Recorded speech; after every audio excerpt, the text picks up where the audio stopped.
यंदा दुष्काळामुळे आपल्या कापूस आणि सोयाबीनच्या उत्पादनात मोठ्या प्रमाणात घट आली आहे। त्यामुळे साहजिकच आपल्याला असं वाटतं की आपल्याला पीक विम्याची नुकसान भरपाई चांगली मिळेल। पण तुम्हाला एक सांगू का, यंदा दुष्काळामुळे उत्पादन घटलेलं असतानाही आपल्याला पीक विमा भरपाईची म्हणजे चांगल्या पीक विमा भरपाईची गेम करू शकतं ते म्हणजे उंबरठा उत्पादन। आता पीक विम्याच्या अंतिम भरपाई मिळण्यामध्ये उंबरठा उत्पादन किती महत्त्वाचं आहे याची चर्चा आपण कालच्या व्हिडिओत केलेली आहे। त्यामुळे हा व्हिडिओ पाहण्याच्या आधी जर तुम्ही तो कालचा व्हिडिओ पाहिला नसेल तो आधी पाहून घ्या, म्हणजे तुम्हाला परस्पर संबंध कळण्यास मदत होईल। मग उंबरठा उत्पादन आपल्या पीक विमा भरपाईची कशी गेम करू शकतं, ज्या तालुक्यांमध्ये दुष्काळ जाहीर झाला त्या तालुक्यांमध्ये खरंच नियमापेक्षा जास्त भरपाई मिळू शकते का, अशाच अनेक विषयांवर आज आपण चर्चा करणार आहोत। नमस्कार, मी अनिल जाधव, तुम्ही बघताय आपलं ॲग्रोवन। आता हे उंबरठा उत्पादन नेमकं काय आहे हे थोडक्यात सांगतो। कालच्या व्हिडिओत आपण त्याची चर्चाच केली आहे, पण ते समजण्यास सोपं जावं म्हणून थोडासा ओघवतो बघूयात। उंबरठा उत्पादन म्हणजे एखाद्या मंडळामध्ये मागील 7 वर्षांमध्ये ज्या 5 वर्षांमध्ये चांगलं उत्पादन झालं त्याची सरासरी काढली जाते आणि त्या सरासरीचा 70% म्हणजे उंबरठा उत्पादन। 70% यासाठी की जोखीम स्तर 70% आहे, 30%ची कॅप लावलेली आहे। उदाहरण द्यायचं झालं, जर एखाद्या मंडळाचं सरासरी उत्पादन मागच्या 5 वर्षातलं सरासरी उत्पादन जर 10 क्विंटल आलं तर उंबरठा उत्पादन त्याच्या 70% म्हणजे 7 क्विंटल असं पकडलं जातं। पण यंदा दुष्काळामुळे सरसकट सगळीकडे उत्पादनात मोठ्या प्रमाणात घट झाल्याचं दिसतंय। मग आपल्याला काय वाटतं की यंदा आपल्याला भरपाई चांगली मिळेल। अंतिम भरपाई काढण्यासाठी उंबरठा उत्पादन आणि पीक कापणी प्रयोग हे महत्त्वाचे मुद्दे आहेत। आता राज्यामध्ये पीक कापणी प्रयोग मोठ्या प्रमाणात म्हणजे जोमानं होत आहेत। काही ठिकाणी पारसुद्धा पडलेत, काही ठिकाणी केलेसुद्धा जात आहेत। याचा जर आढावा घेतला, जर माहिती घेतली तर असं लक्षात येतं की पीक कापणी प्रयोगामधून आता वेगवेगळ्या मंडळांमध्ये एक 12, 13 किंवा 10 क्विंटल असं उत्पादन येतं। हेक्टरी उत्पादन 10 ते 12 किंवा 14 क्विंटल येतं। मग हे पीक कापणी प्रयोगातलं उत्पादन किंवा तांत्रिक उत्पादन आणि उंबरठा उत्पादन याचा परस्पर संबंधानंच आपल्याला नुकसान भरपाई मिळत असते। पण आपण जर मागील काही वर्षातील मंडळनिहाय जर उंबरठा उत्पादनाचा आढावा घेतला तर आपलं असं लक्षात येईल की उंबरठा उत्पादन हे आपलं 10, 12 ते 14 क्विंटलच्या दरम्यान आहे। म्हणजेच उंबरठा उत्पादन मागच्या काही वर्षांमध्ये 10 ते 14 क्विंटलच्या दरम्यान असल्याचं आपल्याला स्पष्ट निदर्शनास येईल। म्हणजेच काय की मागच्या काही वर्षांमध्ये आपलं सोयाबीन उत्पादन चांगलं असतानासुद्धा पीक कापणी प्रयोगामध्ये जे काही नोंदी झाल्या त्या कमी उत्पादनाच्या झाल्या। आता जेव्हा याबाबत आम्ही कृषी विभागाकडे, पीक विमा कंपन्यांकडे चौकशी केली तर त्यांचं असं म्हणणं आहे की स्थानिक पातळीवर शेतकऱ्यांना त्या वर्षांमध्ये नुकसान भरपाई, पीक विमा भरपाई मिळावी यासाठी पीक कापणी प्रयोगामध्ये जे काही उत्पादन आलं ते कमी दाखवलं गेलं, त्यामुळं उंबरठा उत्पादनाची नोंदसुद्धा कमी झाली आहे। म्हणजेच काय, ज्या वर्षांमध्ये चांगलं उत्पादन होतं त्या वर्षांमध्ये नोंदीसुद्धा कमी झाल्या। आता तुम्ही म्हणाल त्यावेळी शेतकऱ्यांना पीक विमा मिळाला, मग तुमच्या पोटात दुखण्याचं कारण काय? आता शेतकऱ्यांना 2 पैसे मिळत असतील तर आमचाही विरोध नाही, पण त्याचं नुकसान असं होतं आहे की यंदा खरंच दुष्काळी परिस्थिती आहे। म्हणजे काय, आपलं उत्पादन मोठ्या प्रमाणात कमी होतं झालं आहे।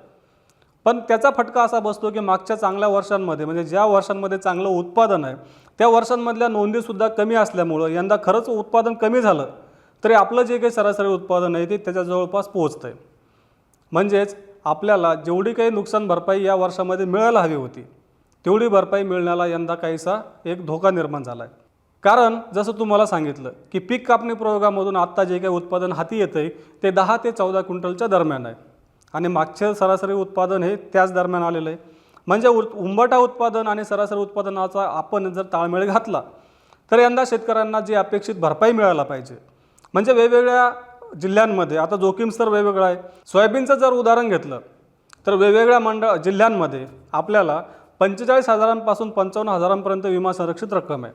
आपलं उत्पादन जर खरंच 50% कमी झालं, समजा एखाद्या मंडळामध्ये नुकसान 50% झालं तर त्या मंडळामध्ये किमान आपल्याला 18,000, 20,000, 22,000 असे नुकसान भरपाई मिळायला पाहिजे ढोबळमानानं।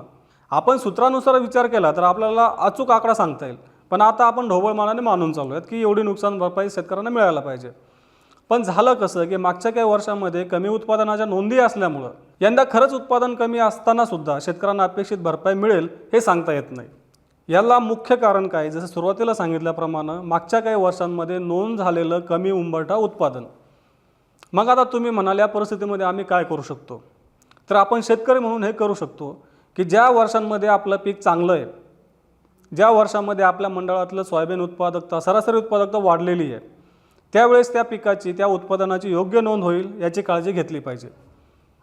पीक कापणी प्रयोगाच्या वेळी याची खरंच नोंद घेतली जाते का? पीक कापणी प्रयोग कसे केले जातात याच्यावर सुद्धा आपण शेतकरी म्हणून लक्ष ठेवणं आवश्यक आहे. आता आपल्याला हंगामामध्ये ज्या ज्या काही अडचणी येतात, आपल्या जे काही नुकसान होतं त्याच्या वेगवेगळ्या टप्प्यामध्ये आपल्याला नुकसान भरपाई मिळायलाच पाहिजे. पण ज्या वेळेस खरंच उत्पादन चांगलं आहे त्याच्या नोंदी जर आपण योग्य होईल यासाठी काळजी घेतली तर अशा दुष्काळी परिस्थितीमध्ये खरंच नुकसान झालं त्या काळामध्ये आपल्याला उंबरठं उत्पादन कमी असल्याचा असा फटका बसणार नाही. आता पीक विम्याबाबत आणखी एक मुद्दा चर्चेत आहे, तो म्हणजे दुष्काळाचा आणि पीक विम्याचा. आता राज्य सरकारनं 40 तालुक्यांमध्ये दुष्काळ जाहीर केला. मग अशाही बातम्या आता येत आहेत की या 40 तालुक्यांमध्ये पीक विमा भरपाई जास्त मिळेल. पण दुष्काळ आणि पीक विमा यांचा तसा काही संबंध नाही आहे. पीक विमा योजनेत स्पष्ट म्हटलं आहे की दुष्काळ आणि इतर संकटांमध्ये प्रशासनानं जे काही नोंदी घेतल्या किंवा जे काही आकडे काढले त्याचा वापर पीक विमा योजनेसाठी केला जाणार नाही.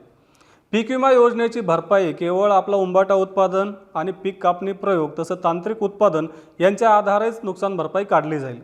इतर कोणत्याही घटकाचा आधार पीक विम्याची भरपाई देण्यासाठी घेतला जाणार नाही असा स्पष्ट उल्लेख पीक विमा योजनेमध्ये आहे.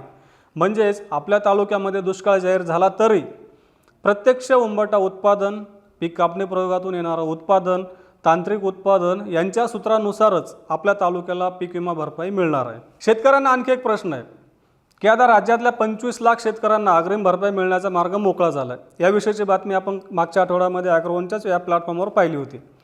मग आता प्रश्न असा आहे की ज्या शेतकऱ्यांना अग्रिम भरपाई मिळाली त्यांना अंतिम भरपाई मिळणार नाही का? तर असं नाही आहे. अग्रिम भरपाई आणि अंतिम भरपाई यांचा परस्पर संबंध असला तरी तो समजून घेणं गरजेचं आहे. आता अग्रिम भरपाईची रक्कम दिवाळीपूर्वी शेतकऱ्यांच्या खात्यात जमा करू असं सरकार सांगतंय. समजा दिवाळीपूर्वी शेतकऱ्यांच्या खात्यात अग्रिम भरपाई आली आणि नंतर अंतिम भरपाईचा आकडासुद्धा पुढे आला. समजा एखाद्या मंडळातल्या एखाद्या शेतकऱ्याला अग्रिम भरपाई पोटी 6,000 रुपये मिळाले आणि अंतिम पीक कापणी प्रयोग आणि या सूत्रानुसार त्या शेतकऱ्याला जर अंतिम भरपाई 7,000 रुपये येत असेल तर मग काय होणार?